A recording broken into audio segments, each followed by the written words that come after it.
Depuis l'automne 2005, je suis prêtre fidei-donum dans le diocèse de Rabat, prêté par le diocèse de Dijon.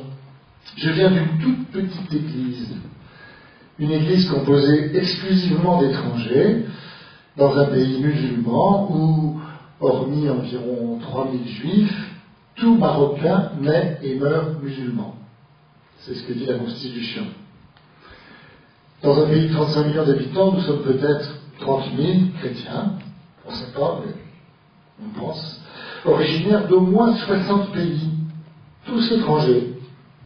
Et nous sommes accueillis, nous, Église, je dis Église au pluriel, quelles que soient les églises, nous sommes accueillis dans ce pays à condition que nous renoncions à tout prosélytisme, à ne pas vouloir faire chrétien, mais marocain. Et de fait, il n'y a pas de Marocains catholiques. Alors j'ai découvert cette église au Maroc en l'an 2000, et je découvre là-bas une église finalement bien plus catholique, bien plus universelle. Quand je célèbre le dimanche à Notre-Dame de Lourdes, à Casablanca, il y a toujours au moins 50 nationalités dans l'assemblée. Au Maroc, l'Église est absolument minoritaire, moins d'1 pour 1000, dans un pays quasi complètement musulman, où nous sommes accueillis, ou même plutôt tolérés. Là-bas, donc, il nous faut adopter des mœurs, si je puis dire, d'Église minoritaire. Et on le vit pas mal.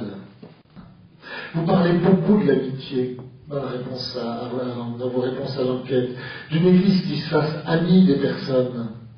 C'est une valeur fondamentale des Marocains qui vous appellent facilement mon ami. Vivre l'amitié gratuitement, en refusant la condescendance pour vivre le partage et la rencontre. Vous aimez chanter « Amis des hommes, sois bénis ».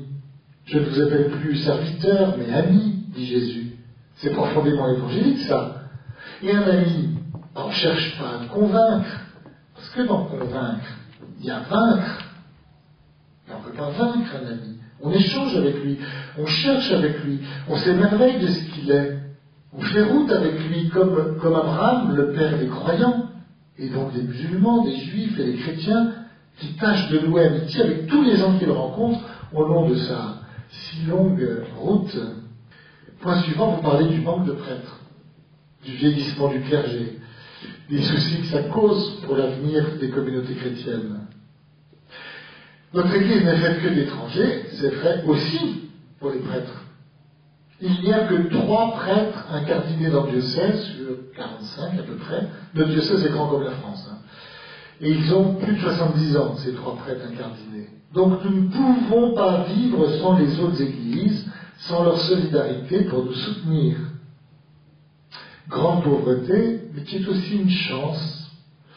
Je crois que nous reconnaître pauvres, ça nous oblige à suivre Jésus. Jésus pauvre, un peu dans l'esprit de frère Roger de Thésée. Vous savez, la dynamique du provisoire.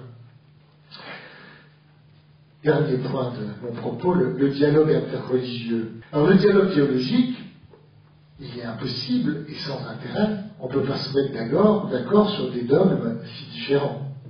Mais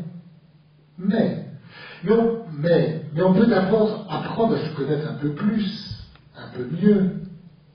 Les religions, c'est pas ça qui est intéressant, c'est les croyants. Le dialogue des rencontres de la vie, le dialogue de l'amitié.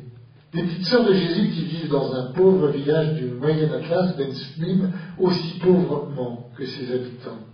Lucille parmi elles, qui travaille toute la journée avec des femmes berbères à ramasser des petits pois. Ça noue de l'amitié et de l'estime. On apprend à se connaître par-delà la peur de la différence. Dialogue des actes, quand les uns et les autres cherchent à vivre le meilleur de leur tradition religieuse dans une vie droite, mais aussi dans une manière de vivre qui vient poser question. Pourquoi tu aimes comme ça?